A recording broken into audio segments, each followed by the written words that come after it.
आजिर प्रसंग पियाज आमको कहीं कंदे थाए। आपण मैंने दिने ना दिने पियाज काटि एवं आपण आखिर लुह आसी जाइथिबो। तार कारण जानिछंती कि? तेबे आसंतु जानिबा पियाज आमको कहीं कंदे थाए।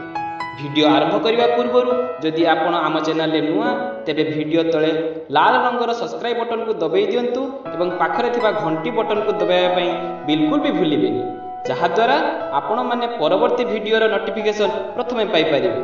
तो फ्रेंड्स एबे आमे आरंभ करिबा पियाज आमको कहीं कंदे थाए। पियाज रे साधारणतः किछि पानी, किछि विटामिन बा जीवसार एवं किछि सुगर कणिका थाए।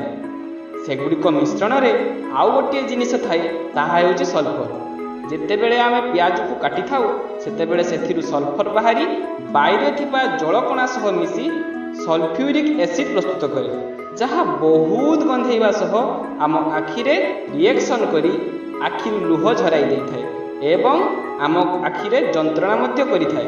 तेणु ए हेउछि पियाज कंदेइबार रहस्य। जदि आपनको एही वीडियोटी भल लागिछि तेबे आपण लाइक करंतु, शेयर करंतु एवं कमेंट करंतु एवं सब्सक्राइब करिया पई बिल्कुल भी भूलिबेनी। धन्यवाद।